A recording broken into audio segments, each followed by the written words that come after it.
যেই এলাকায় আমরা বসে আপনার কথা বলছি সেই এলাকায় একেবারে এক সময় দাপুটে নেতা ছিল আরাবুল ইসলাম তার বাড়িতে। তার সাথে কি খোঁজ খবর রাখছি না?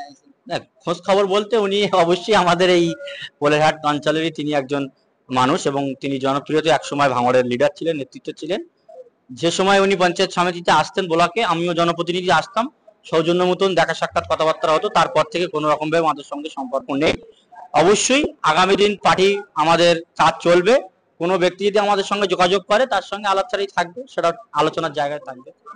আপনারা জানেন 2021 সালে ভাঙড়ের নির্বাচনে আরাবুল ইসলাম ফুল ফুটে ফুল মুডে তিনি ভাঙড়ের নেতৃত্ব দিয়েছিলেন। সেই সময় আমরা ভাঙড় জিতেছিলাম।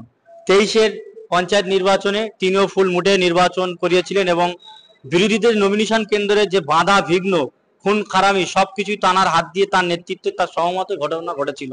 তারপরেও কিন্তু 23-এও ভালো রেজাল্ট করেছে, এবং 21-এ তো আমরা ব্যাপক রেজাল্ট করেছিলাম, 24-এও আমাদের রেজাল্ট ভালো ছিল। অতএব আরাবুল ইসলাম আমাদের কাছে কোনো ফ্যাক্টর নয়। আরাবুল ইসলামকে আমরা কোনো কিছু মনে করিনি। যদি তাই মনে না করতাম, 2021 সালে আরাবুল ইসলামের অঞ্চল সহ আরাবুল ইসলামের নিজস্ব বুথও আমরা জিতেছি, এবং ভাঙড় বিধানসভাও জিতেছিলাম। তাহলে আমরা আরাবুলকে নিয়ে, এবং আরাবুল কেন, কোনো নেতৃত্বকে নিয়ে ভাঙড়ে আমরা কোনো মাথা ব্যথা, শাসকের নেতাদের নিয়ে আমরা কোনো চিন্তাগ্রস্তের মধ্যে নেই। কিন্তু বিরোধীরা তো প্রশ্ন করে দিয়েছে যে বিধানসভা ভোটে আপনাদেরকে সহযোগিতা করেছে আরাবুল। যদি সহযোগিতা করতো তাহলে বিধানসভার পরে ওই আরাবুল ইসলামের নেতৃত্বে একাধিক ব্যক্তিদের ঘর ভাঙচুর, একাধিক ব্যক্তিদের, আমাদের একাধিক পার্টি অফিস ভাঙচুর, একাধিক ব্যক্তিদের কেস কামারি, এবং নির্বাচনে লড়াই করার সময় 21-এ আমাদের ভোগালী 2 নম্বর অঞ্চলের একাধিক কর্মীদেরকে মারধর করা হয়েছিল ভুমুর গ্রামে, তাদেরকে মিথ্যা কেসে জেলেও ভরা হয়েছিল। আরাবুল ইসলাম কোনো অংশেই আইএসএফ কে তিনি কোনো দিনের তলে আমাদের জানা মতে তিনি কোনো রকম সহযোগিতা করেনি। আর ওনার সহযোগিতায় আইএসএফ ভাঙড়ের দল করছে না। আইএসএফ এর নিজস্ব সংগঠন আছে, আইএসএফ এর সঙ্গে সাধারণ ভাঙড়ের মানুষ আছে, আইএসএফ এর একটা আদর্শ আছে, আইএসএফ এর অঞ্চলব্যাপী বিভিন্ন নেতা নেতৃত্ব কর্মী তৈরি হয়ে গিয়েছে। অতএব কোনো দলের শাসক দলের নেতাদের মদতে আইএসএফ চলবে এমনটা নয়। কোনো এমএলএ যদি 2-3টে বিধানসভায় দেখভাল করে তাকে কোর কমিটিতে রাখা, গতবার দেখলাম যে কোর কমিটি থেকে বিধায়ক শওকত মোল্লাকে সরিয়ে দেওয়া। আপনারা জানেন শওকত মোল্লা সাহেবের অনেক বড় দায়িত্ব আমরা ওনাদের মুখে শুনেছি, অমুক বিধানসভার পর্যবেক্ষক, অমুক বিধানসভার অবজারভার, অমুক জায়গায় সেটিং কমিটির চেয়ারম্যান ইত্যাদি নানান কিছু। সেটা তাদের দলের অধীন ব্যাপার, এ নিয়ে আমাদের কোনো মন্তব্য নেই। ওনাকে বলবো সংযত হয়ে কথাবার্তা বলুক, বিরোধীদেরকে যোগ্য সম্মান দেখ, বিরোধী প্রতিনিধিদেরকে নিয়ে এলাকা ডেভেলপমেন্ট করুক। করলে কি হবে, আগামী দিন দল ওনার সাথে না থাকলেও মানুষ ওনার সাথে থাকবে। আমার কেউ নয় বা আমার গ্রামের কেউ নয়, সেটা ওই ক্যান্ডিডেট যিনি যাচ্ছে তারও এই ঘটনা ঘটতে পারতো, তো তাহলে সেটা তাদের বিবেকের কাছে প্রশ্ন করা দরকার। অভিষেক বন্দ্যোপাধ্যায় বলছে যে 2026-এ 215টা সিটে আমরা জিতছি, মানে 214 সিটে আছে, একটা তারা এক্সট্রা ধরে নিচ্ছে, সেটা কি ভাঙড় বলে মনে হচ্ছে? সেটা তাদের ধারণা, কিন্তু ভাঙড় 2021-এ যেরকম ভাঙড়ের মানুষ ইন্ডিয়ান সেকুলার ফ্রন্টের ক্যান্ডিডেট ভাইজান নওশাদ সিদ্দিকী মহাশয়কে তারা জিতিয়েছিলেন। আমরা আশাবাদী সামনে 2026-এর আসন্ন বিধানসভা ভোটে ভাঙড়ের মানুষের দু আশীর্বাদ নিয়ে ফের আমরা একটাবার আইএসএফ এর প্রতীকের প্রার্থী বিধায়ক হিসেবে আমরা ফের বিধানসভায় পাঠাতে চলেছি। বিভিন্ন স্তরে নাম উঠে আসছে, তিনি কিন্তু ভাঙড়ের প্রার্থী হয়েছেন। এই লড়াইটা কতটা দিতে আমরা চাচ্ছি ওই রকম শ্রেণীর মানুষরা ক্যান্ডিডেট হলে আমাদের ক্ষেত্রে লড়াই করাটা সহজ হয়ে যাবে। কারণ লড়াইয়ের মতন হোক, মানুষ আমাদের সঙ্গে আছে, আমাদের কাছে তেমন কোনো অর্থ নেই, তেমন কোনো অন্য কিছু জিনিস ব্যবহার করার মতন, বা প্রশাসনও আমাদের সেভাবে সাথ দেবে না। কিন্তু জনগণ নিয়ে কিভাবে ওই সমস্ত ক্যান্ডিডেটদেরকে ভোটের নিরিখে তাদেরকে উৎখাত করতে হয় সেটা ভাঙড়ের মানুষই জানে ভালো রকম, এবং তার নেতৃত্বেই থাকবেন আমাদের বিধায়ক দলের চেয়ারম্যান নওশাদ সিদ্দিকী মহাশয়। এই যে আজকে নওশাদ সিদ্দিকী এলেন, প্রত্যেকটি গ্রামে যে ভিজিট করছে, এটা কি 26-এর প্রচার? না, আমরা 26-এর প্রচার তো অবশ্যই করব। আমাদের বুথ লেভেলে প্রতিনিয়ত আমাদের বুথের নেতৃত্বরা তারা বুথে মিটিং সেটিং, সাধারণ মানুষের সঙ্গে জনসংযোগে তারা প্রতিনিয়ত ব্যস্ত আছে। বিধায়ক সাহেব আসছেন, চেয়ারম্যান সাহেব আসছেন, বিভিন্ন অঞ্চল জুড়ে যে সংগঠন আমাদের ছিল, অনেকেই দেখা যাচ্ছে পদাধিকারী আছে তারা ঠিকঠাক ভাবে কাজ করছেন না, বলে অনেকেই পদে নেই কিন্তু তারা গুরুত্বপূর্ণ ভূমিকা পালন করছে।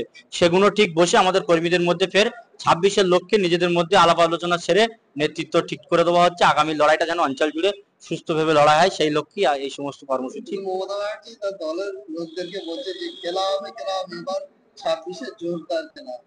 খেলা হবে, ওই খেলা হবে বিভিন্ন যেরকম খেলা আপনারা দেখেছেন, কিন্তু আর আর ওই সমস্ত ভাওতাবাজি খেলা আর চলবে না। কারণ 2021-এর পর থেকে 2026 এই 4-5 বছরে এই রাজ্যে অনেক খেলা দেখেছে, কয়লা চুরি থেকে শুরু করে, গরু চুরি থেকে শুরু করে, চাকরি চুরি থেকে শুরু করে, এবং যেভাবে দিনকার দিন নারী নির্যাতন, ধর্ষণ থেকে শুরু করে বিভিন্ন কর্মকাণ্ড ঘটেছে, সেই সমস্ত কর্মকাণ্ডের জবাব আগামী 26-এর বিধানসভায় সাধারণ মানুষ বুঝিয়ে দেবে কতটা খেলা হবে না হবে। কিন্তু একাধিক ব্যক্তিদের ঘর ভাঙচুর, একাধিক ব্যক্তিদের, আমাদের একাধিক পার্টি অফিস ভাঙচুর, একাধিক ব্যক্তিদের কেস কামারি, এবং নির্বাচনে লড়াই করার সময় 21-এ আমাদের ভোগালী 2 নম্বর অঞ্চলের একাধিক কর্মীদেরকে মারধর করা হয়েছিল ভুমুর গ্রামে, তাদেরকে মিথ্যা কেসে জেলেও ভরা হয়েছিল। আরাবুল ইসলাম কোনো অংশেই আইএসএফ কে তিনি কোনো দিনের তলে আমাদের জানা মতে তিনি কোনো রকম সহযোগিতা করেনি, আর ওনার সহযোগিতায় আইএসএফ ভাঙড়ের দল করছে না। আইএসএফ এর নিজস্ব সংগঠন আছে, আইএসএফ এর সঙ্গে সাধারণ ভাঙড়ের মানুষ আছে, আইএসএফ এর একটা আদর্শ আছে, আইএসএফ এর অঞ্চলব্যাপী বিভিন্ন নেতা নেতৃত্ব কর্মী তৈরি হয়ে গিয়েছে। অতএব কোনো দলের শাসক দলের নেতাদের মদতে আইএসএফ চলবে এমনটা নয়। কোনো এমএলএ যদি 2-3টে বিধানসভায় দেখভাল করে তাকে কোর কমিটিতে রাখা, গতবার দেখলাম যে কোর কমিটি থেকে বিধায়ক শওকত মোল্লাকে সরিয়ে দেওয়া। আপনারা জানেন শওকত মোল্লা সাহেবের অনেক বড় দায়িত্ব, আমরা ওনাদের মুখে শুনেছি অমুক বিধানসভার পর্যবেক্ষক, অমুক বিধানসভার অবজারভার, অমুক জায়গায় সেটিং কমিটির চেয়ারম্যান ইত্যাদি নানান কিছু, সেটা তাদের দলের অধীন ব্যাপার, এ নিয়ে আমাদের কোনো মন্তব্য নেই। ওনাকে বলবো সংযত হয়ে কথাবার্তা বলুক, বিরোধীদেরকে যোগ্য সম্মান দেখ, বিরোধী প্রতিনিধিদেরকে নিয়ে এলাকার ডেভেলপমেন্ট করুক। করলে কি হবে, আগামী দিন দল ওনার সাথে না থাকলেও মানুষ ওনার সাথে। তাহলে নওশাদ সিদ্দিকী থাকলে কোন জায়গায় যেত, এটা মমতা ব্যানার্জি ভয় পেয়ে গেছে।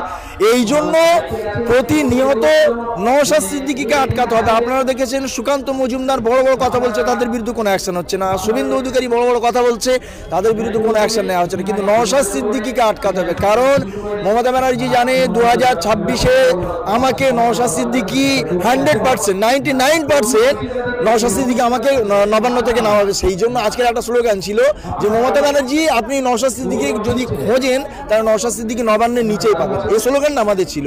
এই জন্য সারা পশ্চিমবাংলায় নওশাদ সিদ্দিকী বিহীন এর রাজনৈতিক দল আইএসএফটা চলবে।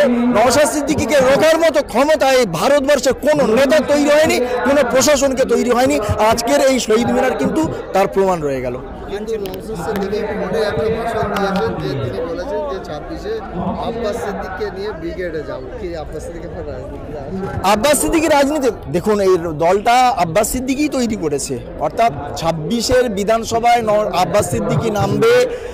একটা নওশাদকে দেখে যদি এত প্রবলেম হয়, রাজ্য সরকারের এত সমস্যা হয়, যদি আব্বাস সিদ্দিকী তার সঙ্গে নেমে যায় তাহলে দুটো অগ্নিবাণ কিন্তু এই রাজ্যের উপরে চলবে। দুটো অগ্নিবাণ ঠেকানোর মতো ক্ষমতা কিন্তু মমতা ব্যানার্জির আর থাকবে না।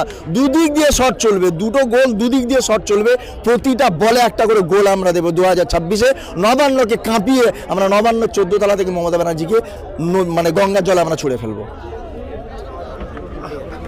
কিন্তু আজকের আইএসএফ এর কর্মীরা সারা পশ্চিমবাংলা জুড়ে যেভাবে আন্দোলন তৈরি করেছে সেই ডাকে, এবং এই পশ্চিমবাংলার সাধারণ মানুষেরা সেইভাবে নওশাদ সিদ্দিকীর প্রোগ্রাম, সেই অধিকার সভাকে, সমাবেশকে যেভাবে পূর্ণাঙ্গ রূপ দিয়েছে, তাতে করে শাসক দল কিন্তু এবারে বুঝতে পেরেছে যে নওশাদ সিদ্দিকী বিহীন যদি শহীদ মিনারটা এইরকম একটা